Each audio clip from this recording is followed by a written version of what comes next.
Bonjour, bonjour. Comment allez-vous? Comment allez-vous? Alors, je vais voir si je trouve le...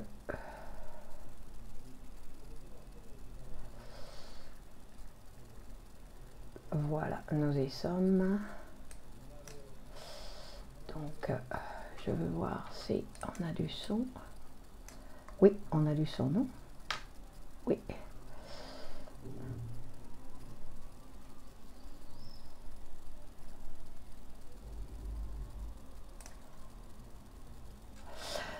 Ok, bonsoir Joseph.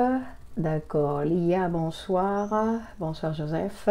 On va pouvoir... Ah, je vois aussi ici Lon, Andersen, Salwa, Daïf Kaouk, Diane, Périzanne, Stéphanie, Laurence, Étoile, Étoile solaire, Fanny. Bonsoir à tous. Catharsis, bonsoir. Anne-Valérie, bonsoir à toutes et à tous. Aïssa Moulay, Elodie, bonsoir. Evelyne, bonsoir. Carole, bonsoir. Elisabeth, Alexandra, Dorzaf, Waïsia, Python 13. Solange, bonsoir Solange. Salma, Gabriel. Alors attendez, moi j'arrive pas à... Alors c'est des nouveaux effets, Yvette. C'est des nouveaux effets, Gabriel.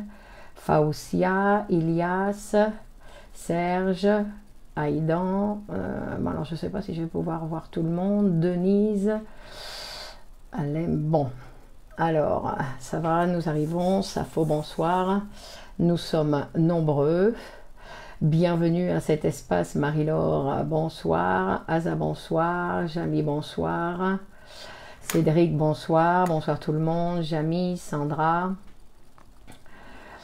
et Elias, Claire, bonsoir. Alors je crois que je vais pouvoir, si je fais ça, donc Sinsaf, bonsoir, comment allez-vous? Wed, bonsoir Aïdan, et bonsoir Victoria, bonsoir Monique, ça va bien, vous allez bien? Alors, on va commencer et on va voir un petit peu par où on va commencer. Donc, Christelle et Marilyn. Bon, ça va, on est arrivé, on a commencé un petit peu avant pour pouvoir nous réunir. Mohamed, bonsoir. Le bronzage, je vois très bien, c'est un effet Carinette, bonsoir. Sylvain, bonsoir. Patricia, bien bonsoir Patricia. René, bonsoir. Et donc, Santo.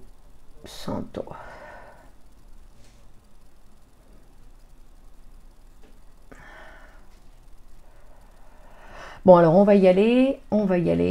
Nous allons nous occuper de ce qui nous occupe ce soir. Clara et Myriam, bonsoir. LPLP, bonsoir.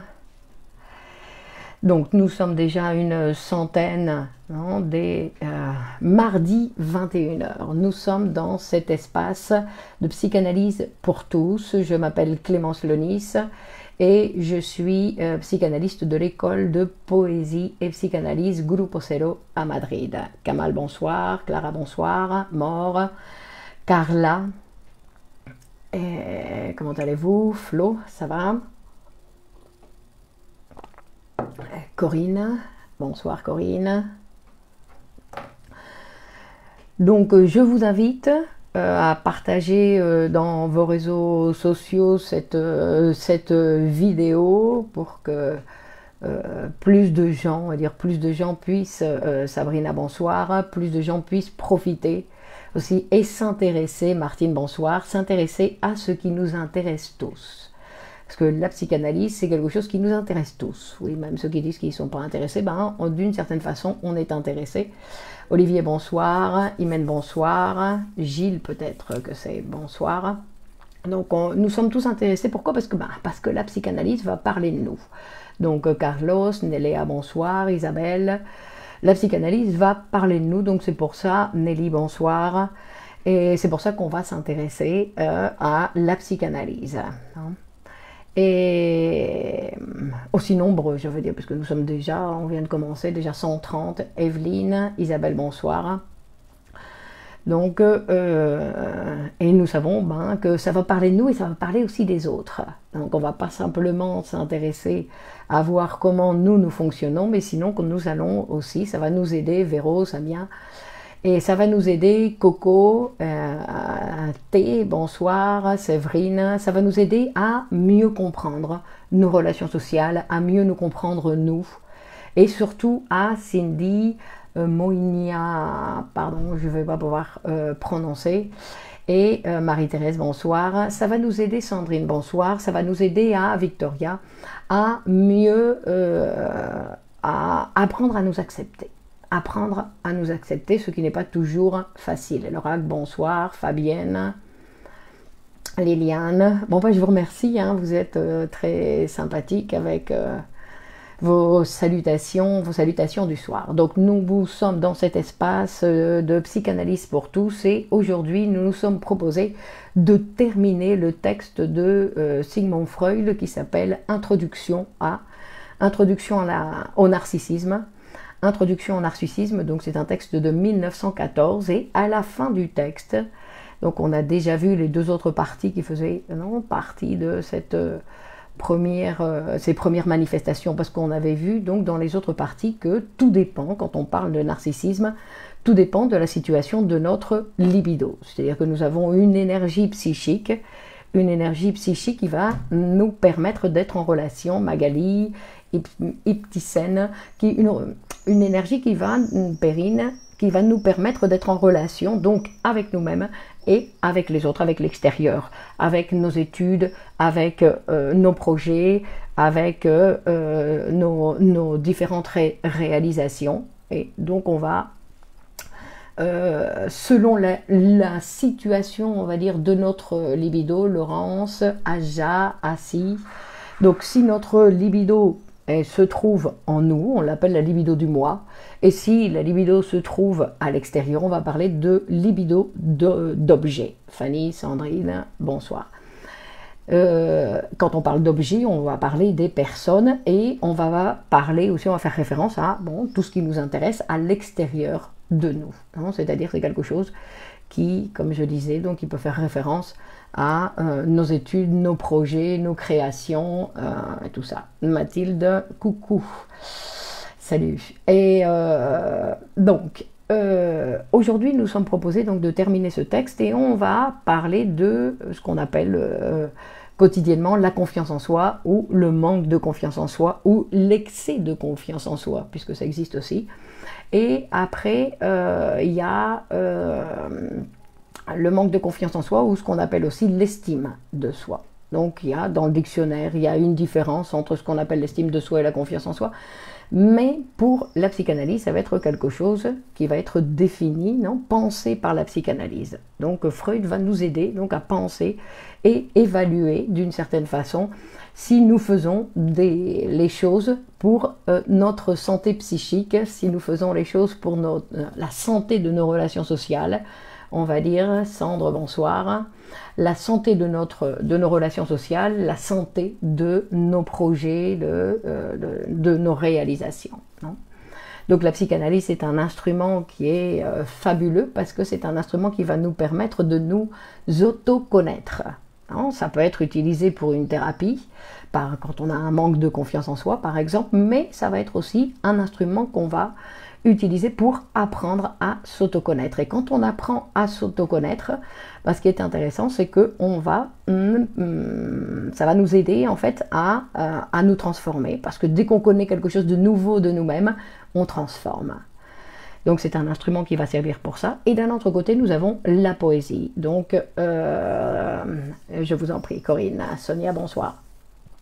Donc ça va, Evelyne, bonsoir. Et on va s'intéresser aussi à la poésie, parce que la poésie, c'est celle qui touche et qui fait référence à l'imaginaire universel. C'est celle qui va parler de l'homme sur tous les points de vue. C'est-à-dire que la poésie avait parlé du manque de confiance en soi avant la psychanalyse. Sauf que la psychanalyse, elle a un imaginaire donc beaucoup plus réduit, puisque c'est un imaginaire théorique. La psychanalyse, c'est quelque chose qui est, c'est un champ, non, c'est un terrain d'action, on va dire, qui est assez limité, comme toutes les sciences, que c'est quelque chose qui est défini et limité, mais qui a, grâce à la théorie, grâce au travail de Freud principalement, réussi à expliquer, non, nos relations amoureuses, nos relations sociales, nos relations et nos relations avec la création, nos relations avec nos projets, et donc notre relation aussi avec notre confiance en nous. Véronique, bonsoir. Donc ce sont deux instruments qui sont très importants pour notre santé mentale. Et donc quand on parle d'estime de soi, on fait référence en gros à notre capacité d'aimer. Alors c'est-à-dire que notre capacité d'aimer est en jeu quand on parle d'estime de soi. Parce que aimer les autres, ça veut dire d'abord savoir s'aimer. Et ça, c'est pas quelque chose qu'on a tous appris. Disons que chez l'être humain, il faut tout apprendre, tout est nécessaire, on doit tout apprendre. Et un des apprentissages, c'est apprendre à s'aimer. Parce qu'il y a des gens qui disent qu'ils aiment les autres, mais qui s'aiment les autres. Non, on dit aime les autres comme tu t'aimes toi-même. Et en général, donc, c'est pour ça qu'il faut apprendre à s'aimer correctement pour pouvoir aimer les autres correctement. Parce que sinon, non, aimer, qu'est-ce que ça veut dire? Bon, ce n'est pas le sujet d'aujourd'hui. Mais on va parler donc aujourd'hui la poésie comme objet de symbolisation, comme objet de connaissance, on va dire, René. La poésie, c'est un objet de connaissance, non, qui va raconter l'histoire des peuples, qui parle de notre histoire. La poésie, c'est celle qui raconte, non, la situation de l'être humain. Et Rabia, bonsoir. Donc quand on parle de bonsoir Estelle, Elisabeth, un jour de l'amour, est-ce que je parlerai un jour de l'amour? Bon, avec la confiance en soi, on va parler aussi de l'amour, hein, puisque c'est quelque chose qui va être nécessaire. Donc d'un côté, nous pouvons avoir le manque de confiance en soi, c'est en général ce qui nous touche plus facilement, et d'un autre côté, nous avons l'excès de confiance. Héloïse, bonsoir. L'excès de confiance en soi. Donc l'excès de confiance en soi, comme on avait vu, c'est que cette libido, elle est installée dans le moi, et comme installée dans le moi, donc elle prend beaucoup de place. Dans le moi, il y a beaucoup d'énergie, et donc on peut avoir tendance un petit peu à une certaine mégalomanie, et dans cette installation de la libido dans le moi. D'accord, Elodie, très intéressant. On parle trop souvent de manque d'estime de soi, mais oui, le trop est aussi problématique. Mais ce ne sont pas ces personnes que nous rencontrons en consultation. Est-ce que l'estime de soi développe la confiance en soi, Clémence? Cendre de... Bon, on va faire... ce soir, on va voir un petit peu donc ce qu'on appelle confiance en soi ou estime de soi, non, puisqu'on va les mettre pour ce soir sur au même niveau, on va dire. Donc les personnes qui manquent, on va faire une petite définition, hein, pour voir qu'on va tous d'une certaine façon se reconnaître dans cette définition de manque de confiance en soi. C'est-à-dire que ce sont des personnes qui sont un peu peureuses, on va dire, qui ont une certaine... Alors attendez, je vais éliminer certaines choses. Et donc, que signifie confiance en soi? Voilà, Jamie, c'est ce qu'on va voir, non? Donc la confiance en soi sont des personnes qui ont un petit peu peur d'eux-mêmes, on va dire, qui ont des difficultés pour mener à bien, enfin pour mener, non? Et donc Cédric demande déjà si le surmoi peut-il tuer toute confiance en soi, et je ne peux pas répondre à l'insulte et j'ai une faible estime de moi-même. Donc on continue, incapable de mener des initiatives, et qui est souvent pas très estimé par les autres, non, parce que quelqu'un qui manque de confiance en soi, c'est quelqu'un qui parle mal de lui-même, c'est-à-dire qui a tendance à voir tous les points négatifs de lui-même, et qu'en plus qui va mettre en évidence tous ces points défavorables, hein, donc qui a une vision, et donc par la même occasion il va aussi destiner un trou de Haïti. Bonsoir. Et donc c'est quelqu'un qui a sa situation, sa libido du moi qui est dans le moi, mais qui ne peut pas utiliser en fait, qui peut pas utiliser, non? Donc le moi, c'est une instance de notre appareil psychique. C'est une instance de notre appareil psychique. Dans un autre côté, on va avoir l'instance de l'inconscient, l'instance du conscient et l'instance du préconscient. Et à l'intérieur, on va avoir le moi, qui est une partie du ça, qui a été formé, non, de cet inconscient. Et après, on va avoir une autre instance qu'on appelle le surmoi, qui est une partie du moi aussi, qui a pris une partie de moi pour s'installer. Et sont donc effectivement, comme le dit Cédric, le surmoi, c'est cette instance qui va nous surveiller tout le temps, qui est là pour nous surveiller, pour dire Cécile, bonsoir, qui est pour nous dire si c'est bien, si c'est pas bien ce qu'on a fait, donc qui est tout le temps en train de mettre des notes. D'accord? Donc c'est quelqu'un qui va mettre, c'est une instance qui est là pour surveiller. Et que en général, certaines personnes, surtout les personnes qui manquent de confiance en elles, et elles vont avoir tendance à écouter cette voix qui est tout le temps là pour critiquer. Donc Cécile demande s'il y aurait une libido différente pour chaque instance. Non, c'est la même libido. Il n'y a qu'une libido, mais cette libido a la capacité, et d'ailleurs c'est comme ça qu'on va la considérer en bonne santé, Michel bonsoir, c'est la possibilité de se déplacer.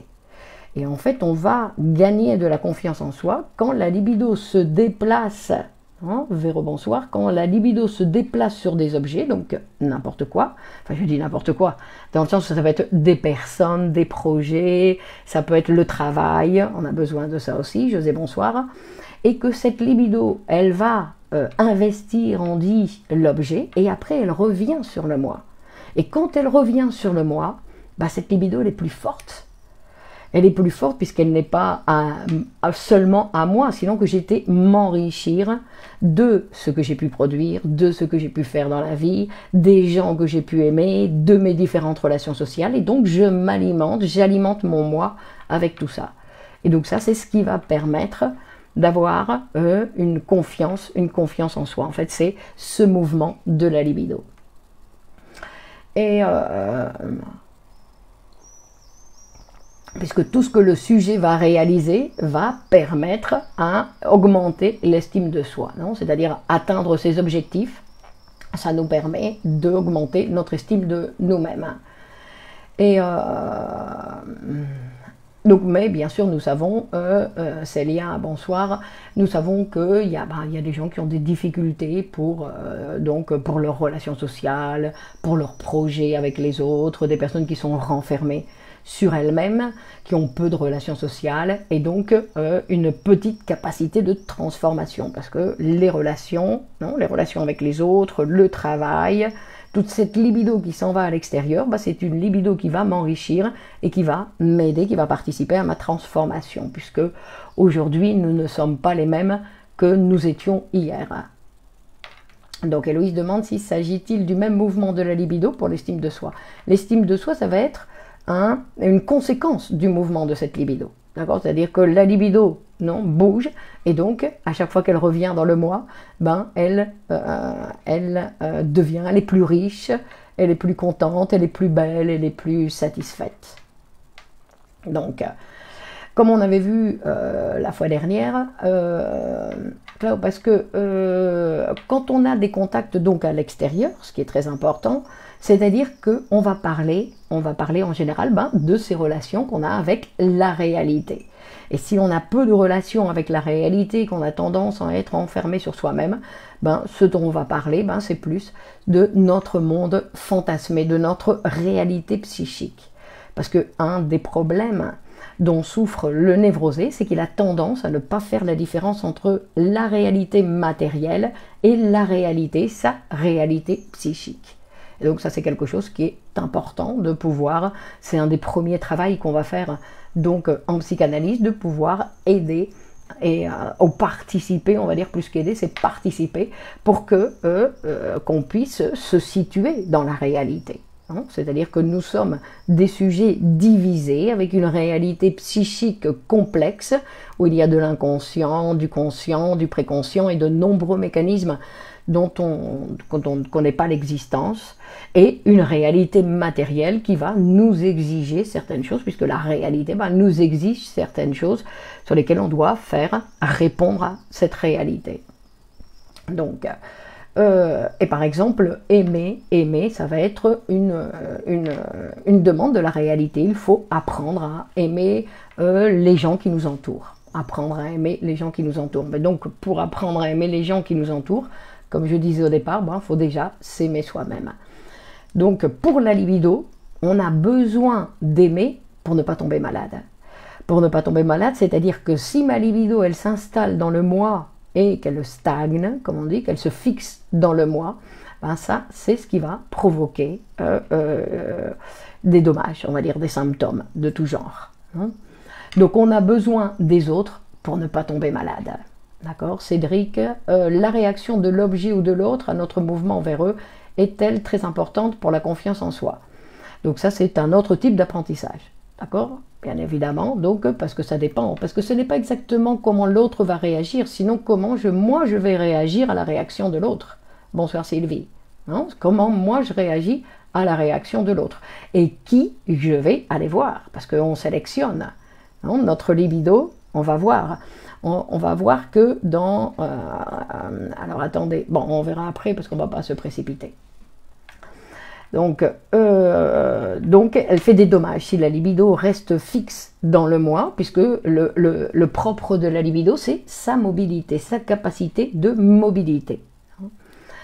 Et donc, on va voir d'un autre sens, de l'énergie, ce narcissisme dont on parlait, cette énergie, cette libido dans le moi va être nécessaire puisque ça va être aussi quelque chose qui va être notre protection. On a besoin de garder une certaine quantité de libido dans le moi comme protection pour mettre justement une limite aux autres, parce que sinon on se laisse envahir. C'est-à-dire que si je ne fais rien pour moi, il n'y a pas de moi.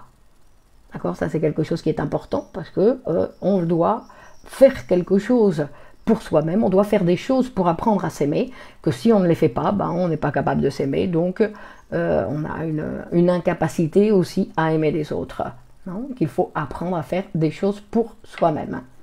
Laurence dit, oui, mais l'autre n'est pas toujours un bon vecteur pour l'estime de soi. Donc il faut apprendre, bien sûr, après il faut avoir des critères, Laurence. Non, on va avoir des critères. L'autre, ça peut être a priori n'importe qui. Donc nous savons que nous sélectionnons. Donc ce que je voulais dire, c'est que notre désir va marquer notre manière de sélectionner notre entourage. Il y a des gens qu'on ne va jamais avoir pour amis, qu'ils soient positifs pour nous ou négatifs. Et il y a des gens qui vont au contraire plus facilement nous attirer que d'autres. Donc vous voyez que c'est en relation avec nous-mêmes. Hein? Destinée, bonsoir. Donc on va dire, qu'est-ce qu'on va dire nous dépendons de l'amour des autres. Nous dépendons de l'amour des autres et nous dépendons de l'amour des autres depuis notre naissance. C'est-à-dire qu'on a toujours eu besoin de l'amour des autres et l'amour, donc au départ à la naissance, c'est qu'il y ait quelqu'un qui prenne soin de nous. Ça c'était le premier amour. Qu'il y ait quelqu'un qui s'occupe de nous changer, de nous donner à manger, de nous promener, etc. Ça c'était le premier amour. Et en plus ce sont ces personnes donc, qui se sont occupées de nous, qu'on va appeler père et mère, puisque c'est ce qu'il y a de plus courant. Corinne demande, peut-on remplir sa libido de nourriture pour pallier à un manque? Mais la libido, donc, elle va trouver sa nourriture, si vous voulez, si vous l'appelez comme ça, à l'extérieur de nous. D'accord? Le manque, on va toujours avoir un manque. C'est pour ça qu'on a besoin des autres. D'accord? On a toujours besoin des autres et on aura toujours un manque. Il n'y a pas de manque à pallier. C'est impossible de pallier le manque. Le manque, il va toujours faire partie de notre vie. C'est pour ça, c'est d'ailleurs on va dire, c'est le moteur. Le manque, c'est le moteur. C'est ce qui me fait aller à l'extérieur. C'est ce qui me fait parler. C'est ce qui me fait rencontrer les autres. Hein? Donc, le premier amour, c'est maman, comme dit Marie-Angèle. Exactement. Donc, et c'est grâce à cet amour que l'enfant va renoncer à ses premières tendances égoïstes, à ses premières tendances cruelles. Hein. Vous vous rappelez les enfants qui font des trucs horribles pour l'adulte. Horrible pour l'adulte, pour lui, ça n'est pas du tout horrible. Mais que lui, il va donc apprendre à renoncer à ça, parce que sa maman, son papa vont lui dire, il faut arrêter de faire ça. Donc, il va limiter en fait ses satisfactions, ces types de satisfactions. Pourquoi? Pour ne pas perdre l'amour. On va grandir pour ne pas perdre l'amour des autres. On va se transformer pour ne pas perdre l'amour des autres. Ça veut dire on va se transformer par amour. D'accord? Donc là, il y a Laurence qui dit « La confiance en soi vient des autres. » Donc, vient de nous, grâce aux autres. D'accord? C'est nous. Ça veut dire que ce n'est pas les autres qui vont nous donner confiance en nous. C'est nous, comment nous allons utiliser les autres. Hein? Alors, Coco dit, et lorsque ce premier amour a fait défaut. Donc, Coco, le premier amour ne fait jamais défaut, sinon nous ne serions pas là. D'accord? Donc, Marie-Thérèse dit, le désir naît du manque. Donc, c'est pour ça de vouloir à tout prix couvrir le manque, mais le manque, ce n'est pas quelque chose qu'on va sentir. Attention, c'est quelque chose, c'est le moteur. Donc on n'a pas besoin de le sentir, ça fait partie de nous. Si on sent un manque, il faut consulter un psychanalyste, d'accord? Parce que sentir un manque, c'est pas normal. Non, on n'a pas, c'est pas quelque chose qu'on a à sentir. Donc Nat demande comment se libérer de la dépendance affective. Donc ça c'est un autre problème, on va dire, parce qu'il faut apprendre effectivement à être en relation avec les autres. Non, parce que la dépendance affective, c'est quelque chose, on va dire, d'infantile. C'est-à-dire que j'ai besoin, comme j'avais besoin de ma maman quand j'étais petite, parce que sinon je ne pouvais rien faire toute seule. Donc à l'âge adulte, quand j'ai encore cette dépendance affective, c'est quelque chose d'infantile qui continue à exister chez l'adulte. Donc c'est quelque chose où, encore une fois, il faut consulter le psychanalyste. Pourquoi? Pour libérer cette énergie de la libido. Parce que ce qu'on va faire en psychanalyse, c'est mobiliser cette libido. Lui redonner une certaine liberté qu'elle a perdue. D'accord? Donc, on disait qu'on va grandir par amour. Samia demande, est-ce qu'il y a une relation entre une personne dépendante et une personne paranoïaque? Alors, je ne sais pas ça, il faudrait étudier le cas, non? Je veux dire que... il faut étudier le cas, ça ce sont des cas particuliers, on va dire, quel type de dépendance, quel type de paranoïa, je veux dire, non? Quand on parle de dépendance, qu'est-ce que ça veut dire? Parce que des fois, il y a des gens qui pensent qu'ils sont dépendants, c'est fantasmé, ils pensent qu'ils ont besoin obligatoirement de l'autre, mais c'est quelque chose qui n'est pas réel. Donc, Marie-Angèle dit si pour, alors attendez, si pour être aimé, il faut en fait séduire l'autre pour qu'il nous aime, comment devenir vraiment qui on est? Vanille, Lisette, ce manque de confiance en soi peut-il être réparé, amélioré? Ben, c'est pas réparé parce qu'en fait il n'y a rien de cassé, Vanille, c'est une mobilisation de la libido, d'accord? C'est une libido qui a été réprimée. Donc alors attendez, on va aller voir là parce que là ça va trop vite, vos questions vont trop vite. Donc Aïssa demande la difficulté à aimer l'autre la difficulté à aimer l'autre vient donc d'un manque du premier amour. Non, non, non, non. La difficulté vient donc d'un trop grand égoïsme, d'une incapacité d'aimer. Est-ce qu'il faut apprendre à aimer aussi?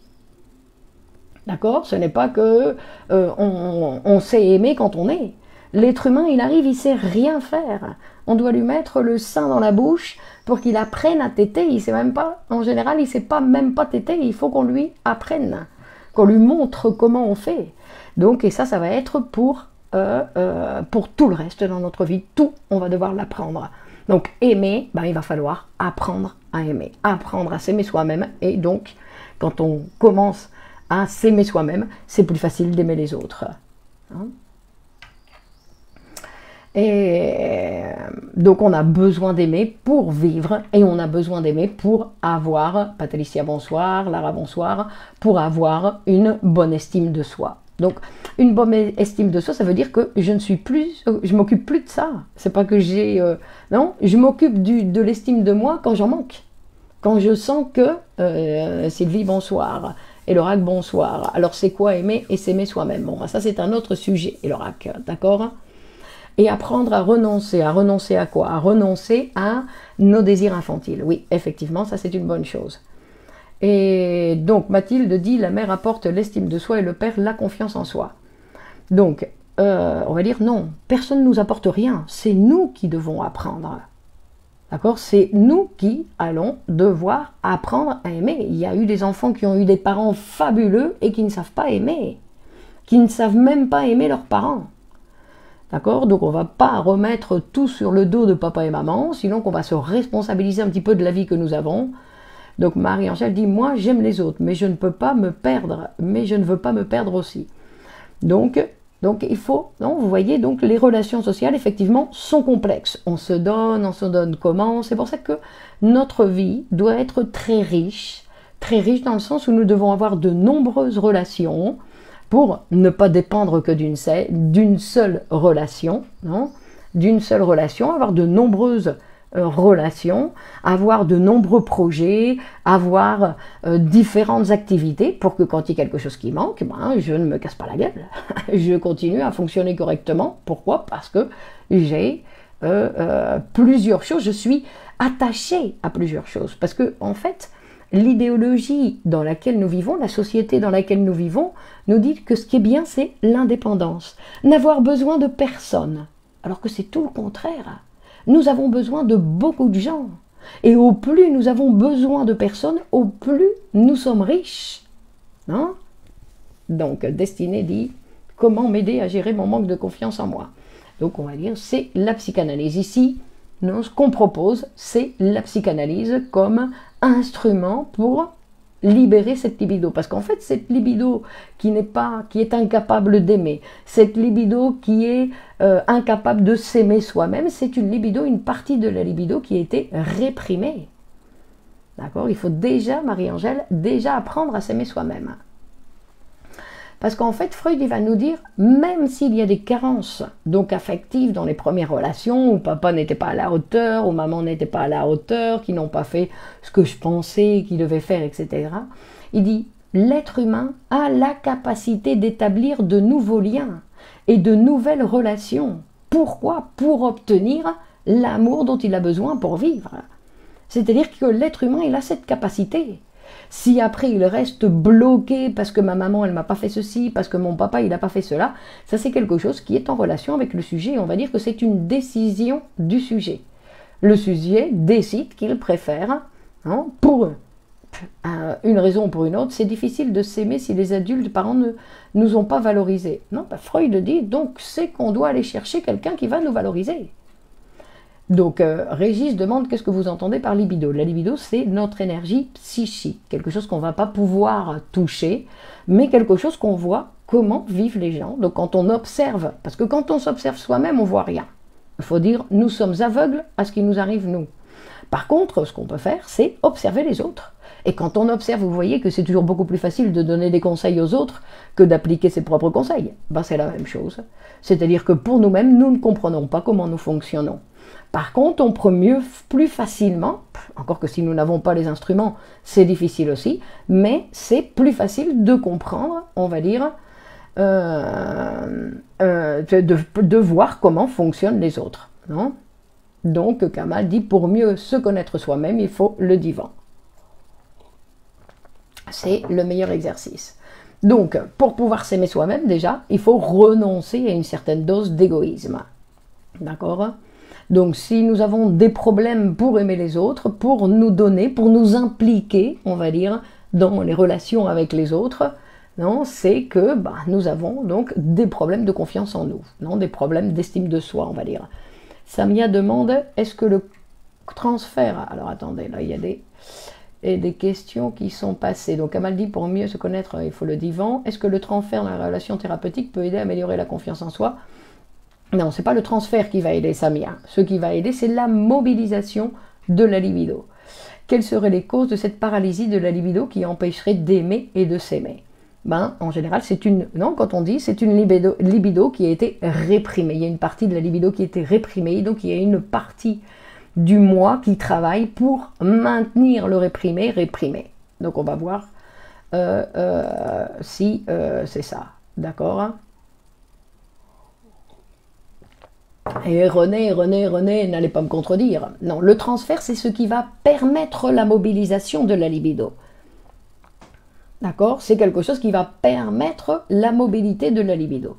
Mais ce n'est pas quelque chose qui va arranger son estime de soi. D'accord? Que la relation analytique ne va pas modifier. Non, sinon ce serait facile. Non, non, il y a un travail à faire. Ok, Nathalie, bonsoir. Camélia, bonsoir. Pas forcément, dit Camélia. Alors, donc Camélia dit qu'il pour tout le monde, le divan n'est pas nécessaire.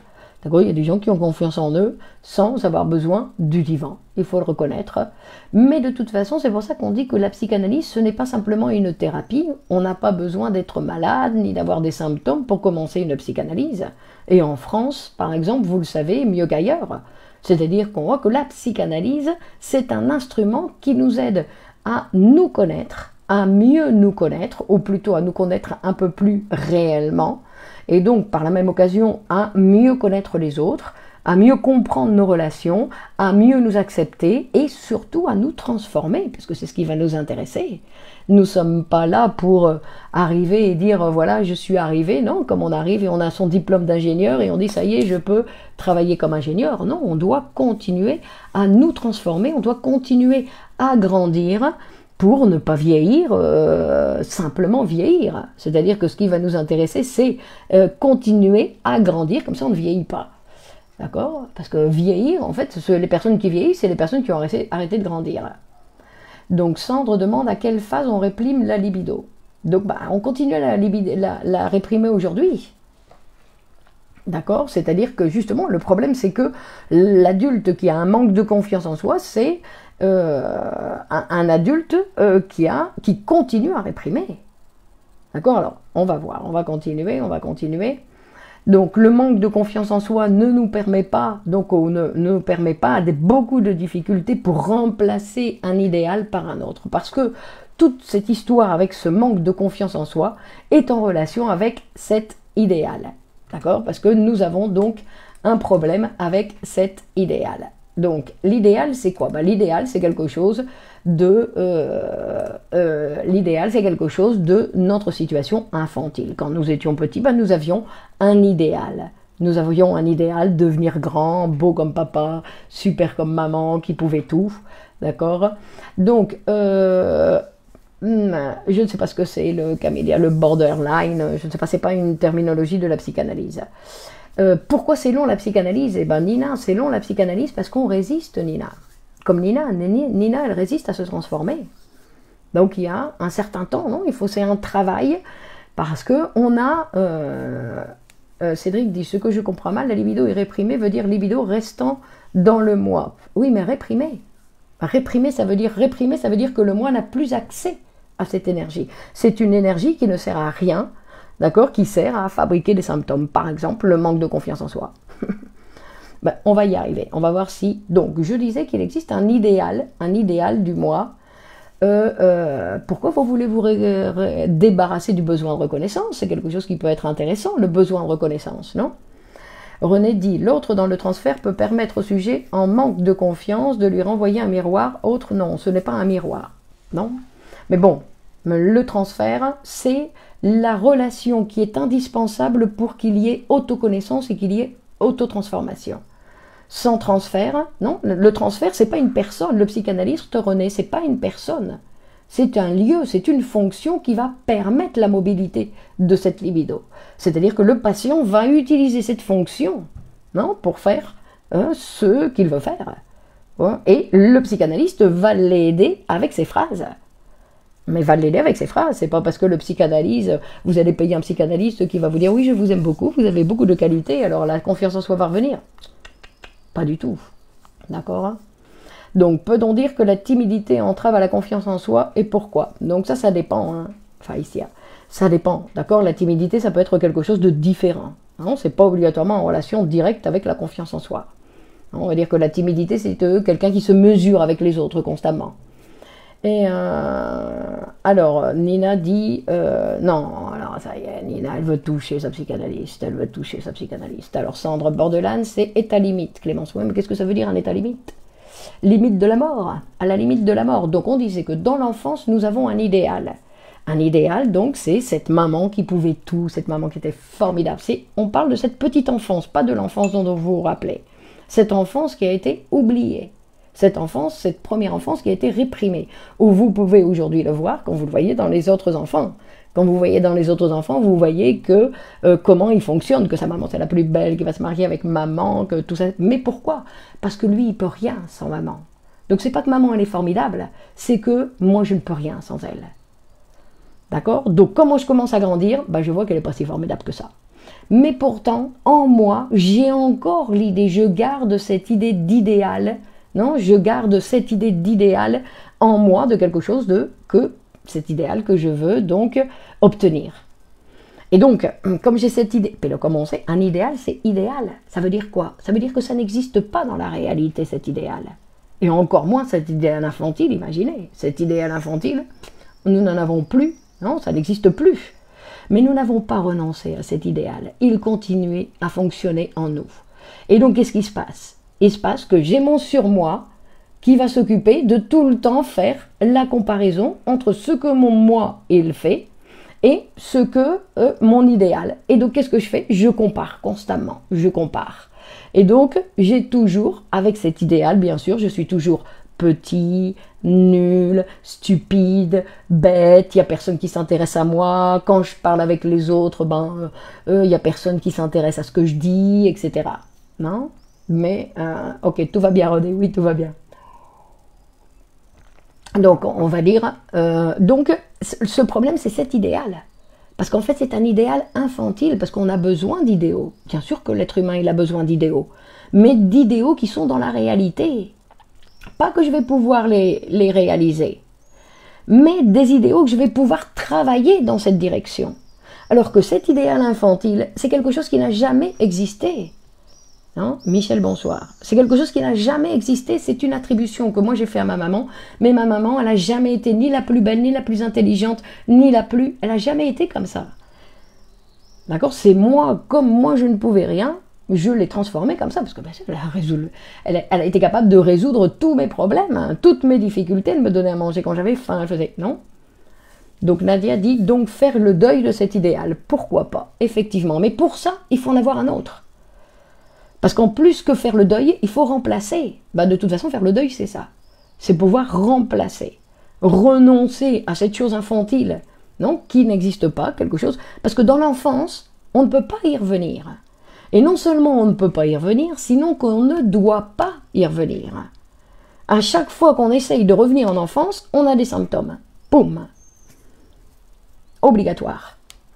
Ok, c'est quelque chose, on va dire, qui est contre, ce sont des fantasmes, des idéaux infantiles, oui. Non. Donc, apprendre à aimer, qu'est-ce que ça veut dire? Je dois apprendre à aimer ce que j'ai.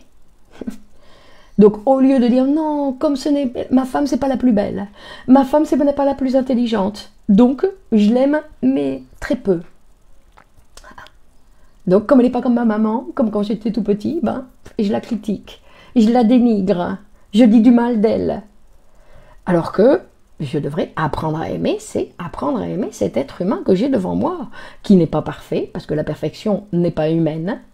Donc, je dois apprendre à aimer cet autre humain qui est semblable à moi, comme humain, dans le sens où il a sa condition de mortel, de sexuel et de mortel, non? C'est ça, on aime les gens comme ils sont. Il faut apprendre à aimer les gens comme ils sont, mais de la même façon qu'on doit apprendre à s'aimer comme nous sommes. Mais pour ça, et ça c'est très intéressant, c'est qu'on peut apprendre à s'aimer comme nous sommes quand nous nous transformons. C'est-à-dire que moi je peux m'aimer, pas parce que je suis merveilleuse aujourd'hui, sinon parce que je sais que demain ce sera différent. Que mon idéal qui est au fin fond que je suis dans cette direction, que je n'y arriverai jamais, puisque c'est un idéal et que les idéaux, ils sont là pour nous montrer une lumière au loin du chemin, mais que je n'y arriverai jamais. Mais que c'est la direction que j'ai prise et que je peux tolérer ce que je fais mal aujourd'hui parce que demain, ce sera transformé. Mais pour ça, il faut avoir donc cette capacité de transformation. Et cette capacité de transformation, aujourd'hui, pour l'instant, ce qu'il existe, c'est la psychanalyse qui est le meilleur Bonsoir Arturo. Le meilleur instrument pour la transformation. Hein? Bonsoir Clémence. Existe-t-il un lien entre l'idéal et le fantasme? L'idéal, c'est un fantasme. Hein. S'il n'y a pas de lien, c'est la même chose. D'accord? C'est un fantasme, c'est-à-dire quelque chose qui n'existe pas. D'accord? Donc c'est pour ça que quand on manque de confiance en soi, même ce qu'on obtient, on le dénigre. Même quand on travaille un petit peu, et tout de suite, ce qu'on obtient, on dit ah, c'est nul, c'est pas, c'est moi qui l'ai fait, alors c'est nul. Non? Donc, et donc, nous avons, puisque nous comparons toujours avec cet idéal, un niveau d'exigence super élevé. Et tellement élevé, puisque ça correspond à cette maman qui était inhumaine, parfaite. Donc, tout ce que je fais, c'est toujours nul. C'est toujours nul. Hein? Donc, un idéal, oui, ça aide à avancer dans le sens où, Amine, bonsoir, Aïssa, ça aide à avancer, mais un idéal qui est terrestre, on va dire, pas infantile, qui est terrestre, même si on n'y arrivera jamais. Je veux dire qu'il y a des gens qui travaillent pour changer le monde. Ils n'y arriveront jamais, comme vous pouvez l'imaginer. Mais on peut travailler dans cet objectif. Mais tout en sachant qu'on n'y arrivera jamais, parce que sinon on va avoir des déceptions. Donc, Arturo, la psychanalyse peut t'aider à te transformer, Arturo. Non? Tu ne peux pas essayer de trouver d'autres moyens. La psychanalyse, c'est l'instrument qui va nous aider à nous transformer. Hein? Transformer la mobilité de notre libido. Parce que pour transformer la mobilité de libido, nous avons obligatoirement besoin de la psychanalyse. Non? Actuellement, au XXIe siècle, le meilleur instrument que nous avons, c'est ça. Non?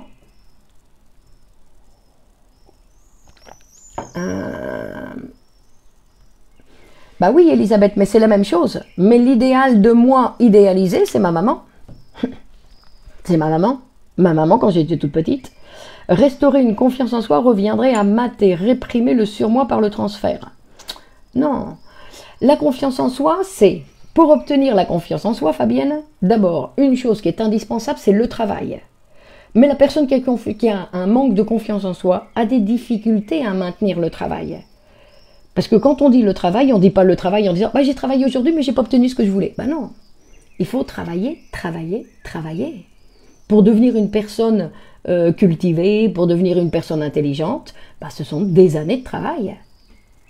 Ce sont des années de travail, c'est-à-dire que nous devons rentrer dans ce circuit du travail et de rentrer dans des projets qui vont nous permettre, d'accord? Parce que si Arturo, il prend l'écriture et la poésie pour s'aider à se transformer, qu'il s'implique là-dedans et qu'il donne sa vie là-dedans. Pas de dire, tiens, j'ai écrit 2 trucs et puis après il arrête. D'accord? C'est-à-dire qu'il faut s'impliquer, il faut travailler parce qu'effectivement, après on a, on a publié un livre. D'accord? Donc, quand on publie un livre, il y a un retour, il y a une certaine satisfaction. D'accord? Pas pour tout le monde, je sais, il y a des gens qui vont trouver le livre, il n'est pas très bien. En fait, non, parce qu'il y a toujours des gens qui vont, Simona, bonsoir, se dénigrer. Donc, à cause de leur manque de confiance en soi. Donc, on va voir. Donc, le travail, et ça c'est très important, c'est-à-dire que nous vivons dans une société qui dénigre le travail, alors que le travail, c'est le seul instrument que nous avons, le travail analytique aussi, mais le travail en général, le travail, c'est l'instrument que nous avons pour apprendre, pour pouvoir transformer, pour pouvoir modifier, pour pouvoir nous transformer. Non? Donc, on va dire que tout le monde est capable de tout. Tout le monde est capable de tout. Alors ça, je sais que vous n'aimez pas les exagérations, mais c'est comme ça, avec du travail. Alors on n'arrive pas tous au même résultat, mais nous sommes tous capables de tout. Mais il faut faire le travail. D'accord? Alors il y a des gens qui arrivent et puis qui boitent un petit peu plus que les autres. Non? Il va falloir qu'ils travaillent plus. Mais si nous voulons réussir, faire quelque chose, si nous y mettons notre désir et nous impliquons, nous pouvons y arriver. Mais il faut travailler. Il faut travailler. Donc Marie-Angèle dit, en vous écoutant, est-ce qu'il faut renaître à soi-même au final? Je ne comprends pas ce que ça veut dire. Donc quand on tend trop à l'idéal, quand on se compare à l'idéal, Élodie, quand on se compare à l'idéal, d'accord? Mais c'est pas la dépression, non? C'est le manque de confiance en soi, non? Bon, comment travailler sur son idéal du moi en psychanalyse? Ben, en allant se psychanalyser. La seule capacité, c'est le travail. Exactement, Amine. La seule capacité que nous avons, c'est le travail. Nous avons cette capacité et grâce au travail, tout le reste est possible. Donc, Elisabeth va encore chercher maman. Et non, Pélo, ce n'est pas cette mère l'idéal. Non, c'est cette maman qui n'existe pas, qui n'a jamais existé, mais qui fonctionne en nous et que nous ne voulons pas abandonner. Nous ne voulons pas abandonner cet idéal. Hein? Donc, parce que vouloir, non, comme dit Vanille, alors on va sortir, on va rencontrer des gens et tout ça. Non, non, il faut se psychanalyser, Vanille. C'est qu'il n'y a pas d'autre alternative. Non, Elodie, la dépression, c'est autre chose. D'accord? La dépression, c'est un autre type de manque de confiance en soi. Non, c'est un autre phénomène. Il y a une vidéo sur la dépression, c'est quelque chose de différent que le manque de confiance en soi. Donc... Et donc, bien sûr, celui qui manque de confiance en soi, ben, il a des difficultés pour travailler. Parce qu'en fait, il n'arrive pas à maintenir sa motivation. Donc, il commence, et puis tout de suite, oh, bah, c'est nul. Donc, de toute façon, c'est trop long. Non, c'est-à-dire que mon idéal, il devrait tomber, ça devrait être magique. Quoi. Comme était ma maman quand j'étais petite, elle était magique. Je lui disais, je veux ceci, puis tout d'un coup, ça apparaissait. C'était magique. D'accord? Donc, il va dénigrer hein, tout ce qui lui arrive. Et donc, on va voir que le travail, quand on parle aimer, c'est un travail. Apprendre à aimer, c'est un travail. Non? Donc, il y a un travail à faire pour apprendre à aimer. Il y a des gens qui disent « Ah, ça y est, je t'aime ». Alors, ça y est, c'est fini. Ils font plus rien parce qu'ils ont le sentiment qu'ils aiment l'autre. Et avec ça, c'est fini. Et c'est suffisant. Alors, bien sûr, la relation, elle va mourir rapidement. Non? Elle va mourir rapidement. Donc, Lucie dit « Les personnalités ayant une dépendance affective, existe-t-il un lien avec le manque de confiance? Pourquoi la relation aux hommes est-elle complexe? Ben, la relation des hommes et des femmes est complexe. Non, parce que nous sommes différents, Lucie. Et donc la dépendance affective, comme je disais auparavant, la dépendance affective, elle fait référence à cette dépendance infantile. Arturo, est-ce que les grands hommes de l'histoire qui ont transformé le monde ont eu une grande capacité pour bouger leur libido? Comment faut-il pour trouver cette énergie et transformer exactement?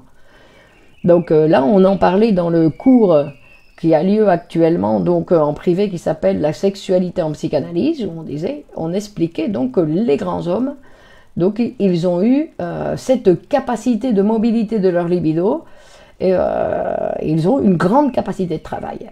D'accord? Ils ont une grande capacité de travail, ils ne répriment pas beaucoup. Donc, Fortuné dit, la psychanalyse peut-elle se faire sans divan? Si oui, peut-on avoir un exemple? Et comment la psychanalyse peut-elle aider à restaurer la confiance en soi? Donc la psychanalyse, c'est un psychanalyste. D'accord? On a besoin d'un psychanalyste et d'un pacte, d'un accord, donc, qu'on va prendre avec ce psychanalyste.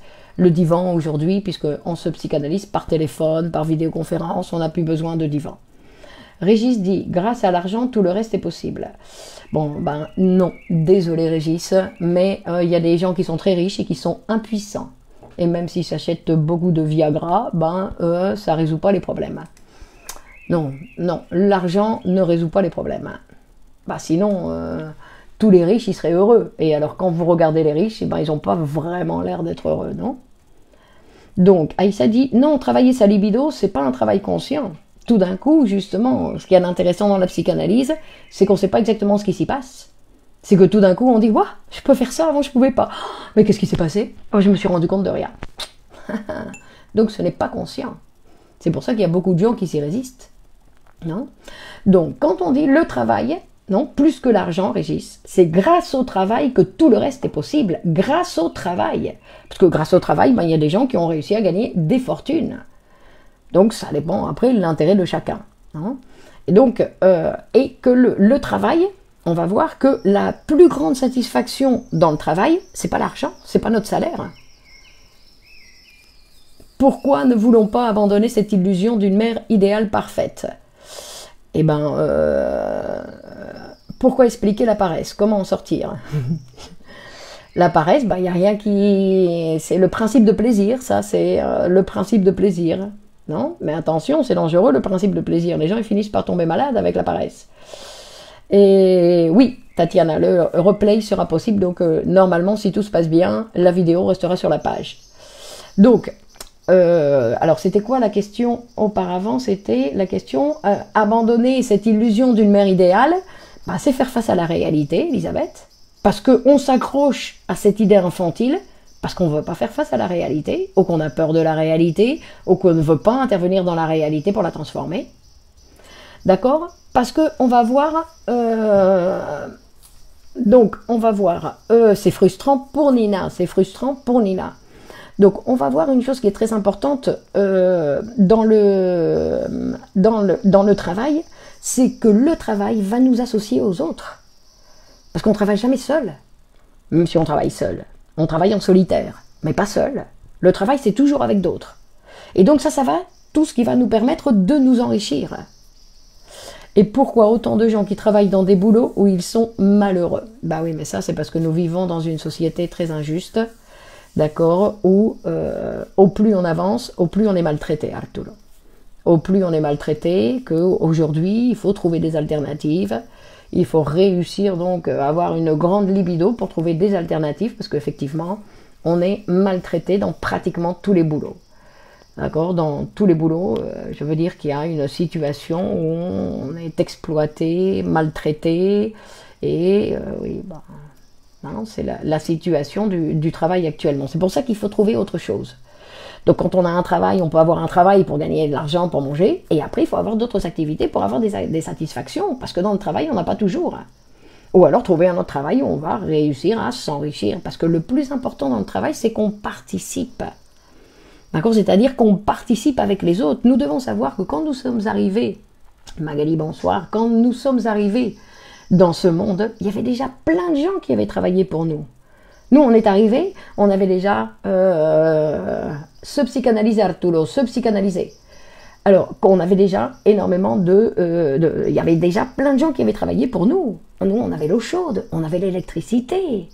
Je veux dire, on avait la psychanalyse. Nous tous comme nous sommes, nous avions tout ça. Donc maintenant, nous devons travailler pour laisser pour les autres.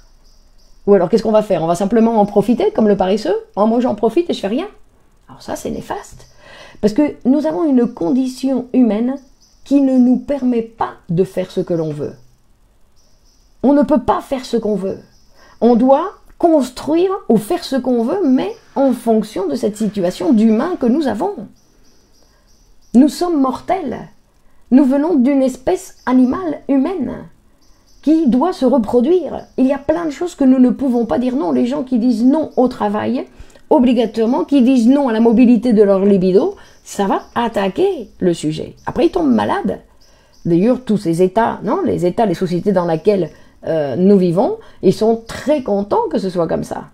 Comme ça, nous tombons malades, et puis, vous voyez, la quantité de cliniques privées qui est en train de s'ouvrir. Donc, ils veulent tous gagner beaucoup d'argent avec nos maladies.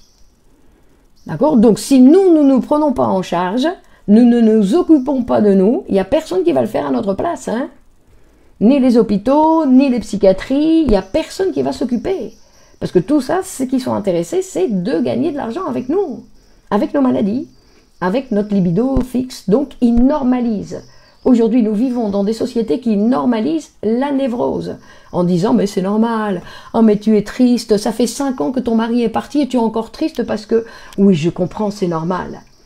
D'accord? C'est-à-dire qu'on normalise ce qui est une maladie. Être encore, non, pleurer un mari qui est parti il y a 5 ans, c'est une maladie. Donc, maladie, non? Donc, et à la retraite, comment déplacer sa libido professionnelle? Ben, arriver à trouver une autre activité. Trouver une autre activité. Parce que sinon, ils vont tous nous remplacer comme en malades. Ce qu'ils veulent, c'est qu'on soit des malades. Pourquoi? Parce que grâce à eux, à ça, ils vont gagner beaucoup d'argent. Alors après, nous devons décider qu'est-ce qu'on fait. On leur donne satisfaction ou on essaye de chercher sa propre satisfaction? Parce que dans la vie, il y a l'être humain. Il a des quantités de possibilités grâce au travail. Il a des quantités de possibilités, mais il faut renoncer à la paresse, il faut renoncer à ce principe de plaisir, il faut renoncer, parce que... non. Donc Bouchra dit recevoir et donner est une grande jouissance. Oui, mais pas pour tout le monde. Il y a des gens qui ne sont pas jamais contents de ce qu'ils donnent. Hein? C'est qui il? Les pouvoirs, l'État. La société est établie comme ça, Florence. La société est établie comme ça pour, vous le savez bien, pour que les banques gagnent de l'argent et pour que les industries pharmaceutiques gagnent de l'argent. Ou qu'on clame pour ne pas payer les retraites. Alors Arturo dit, mais le psychanalyste gagne aussi de l'argent avec la maladie psychique. Mais il gagne de l'argent, et qu'est-ce qu'il en fait, Arturo, de son argent? C'est pas pour partir en vacances, c'est pas pour s'acheter une grande maison.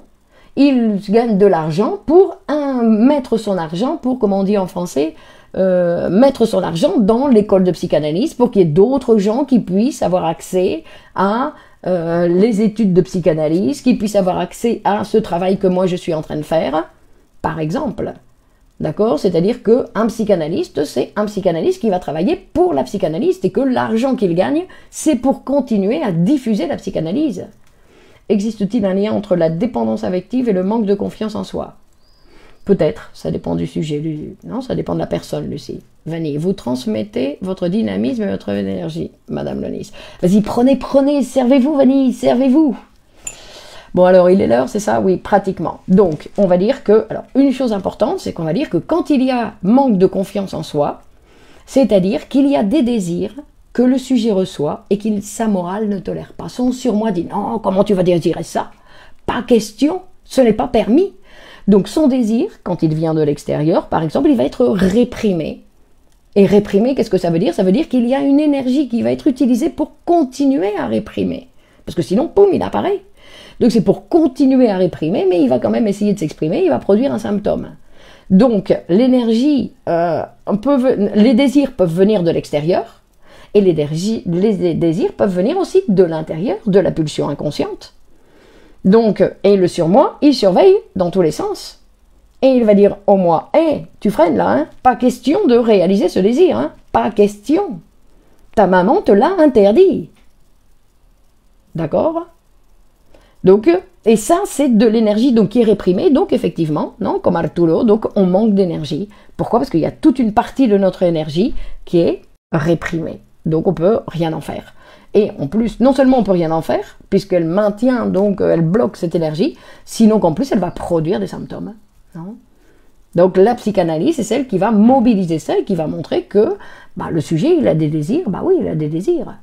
Effectivement, l'être humain, il a la particularité d'avoir des désirs. Non? Exactement, Yvette. L'énergie qui ne circule pas reste dans le moi. Donc, Sabrina. Donc, on va dire... Liliane dit, le psychanalyste est aussi un travailleur indépendant qui doit pouvoir vivre de son travail. Tout travail doit être rémunéré, le sien aussi.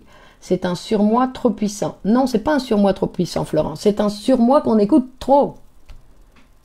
On l'écoute trop.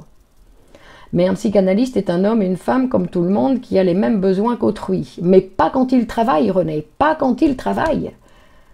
Ou le chirurgien, il a envie de baiser quand il est en train de faire une opération. Non, René. Arrêtez. Quand il travaille, comme tous les travailleurs, ils n'ont plus de besoin. Quand on travaille, comme tous les travailleurs, ils n'ont plus le besoin d'un homme et une femme. Un ingénieur, on s'en fout que ce soit un homme et une femme. Ses besoins de femme et ses besoins d'homme n'apparaissent pas dans son travail. Ou alors, sinon, c'est qu'il a des inhibitions et qu'il doit courir chez le psychanalyste. Non, c'est occuper le travailleur, c'est pour ça que c'est très bénéfique, le travail. Parce que c'est quelque chose où on occupe une fonction et on produit, on oublie qu'on est un être humain. Pour les gens qui n'ont encore pas compris cette énergie divinaire, je vous conseille de faire un rapport à quoi? Et les autres, en effet, pas que les psys, compris cette énergie. Et en plus, René, que le psychanalyste, il se supervise, il est en cours, il va sa propre psychanalyse, donc sa situation à lui personnelle, ça n'apparaît absolument pas. Non? Non, Patricia, le problème c'est les parents, c'est pas les enfants. Donc, bonne continuation. Et donc, c'est pas le moi qui est très fort, c'est que quand on écoute trop le surmoi, quand on l'écoute, si j'arrête de me réprimer, je libérerai ma libido. Exactement, Arturo. Mais pour arrêter de réprimer, il faut utiliser la psychanalyse, Arturo. Je suis désolée, c'est une nouvelle qui ne t'intéresse pas beaucoup, mais pourtant, c'est comme ça. Et d'ailleurs, d'essayer de faire, non, d'échapper à la psychanalyse quand tu tournes autour, tu tournes autour, tu tournes autour, attention, hein, c'est pas bon. Merci à vous, Véronique, Martine, d'accord, donc bonne continuation à tous. Merci de partager cette vidéo parce que vous voyez donc cette vidéo qui vous fait du bien, non? Si vous pouvez abandonner un petit peu votre égoïsme, parce qu'on est tous égoïstes, je veux dire que nous avons besoin de partager cette vidéo pour que d'autres personnes puissent avoir accès à cette vidéo qui fera du bien à beaucoup de monde, d'accord? Puisque la psychanalyse, elle me fait du bien à moi, donc moi j'ai la possibilité de faire du bien aux autres. Donc on va pas seulement se psychanalyser pour soi-même, sinon qu'on va se psychanalyser aussi pour les autres. D'accord? Donc apprendre à être généreux, effectivement, c'est quelque chose qui nous fait du bien à tous. Non, quelle est notre condition humaine? Quelle est notre condition humaine? C'est que nous désirons, nous avons des désirs. C'est ça notre condition humaine principale, d'accord? Et donc il faut les laisser vivre, les laisser se réaliser ces désirs, et pas les réprimer en disant non, ça c'est pas bien, ta maman t'a dit que ça c'était pas bien. Et puis ton Dieu ne te permet pas de jouir comme ça. Une bonne soirée Nelly. Amine, nous avons besoin de partager notre égoïsme pour le bien. Exactement, très bien Amine. Au revoir Olivier. Evelyne, bonsoir, c'est décidé, je commence la psychoanalyse. Allez, au revoir Arturo, Isabelle. On partage. Ok, Amine, bonsoir. Apony, merci à vous. Corinne, bonsoir. Perrine. Bon, voyez, on se connaît, non? On finit par Gabriella, Marie-Angèle, on finit par se connaître, non? Donc, rendez-vous mardi prochain, 21h. Andreasen. Au revoir, Elisabeth, à mardi prochain. Merci à vous, René. Merci pour votre participation fidèle. Florence, au revoir, Marie-Angèle.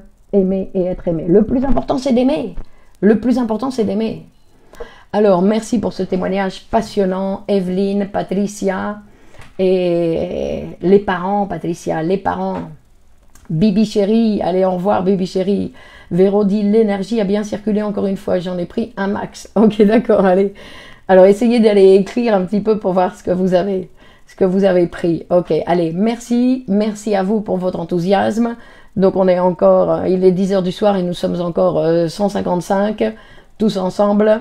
On a du mal à se dire au revoir. Allez, bonne continuation à tous. Merci pour votre participation. Et donc la semaine prochaine, on continue avec un nouveau sujet.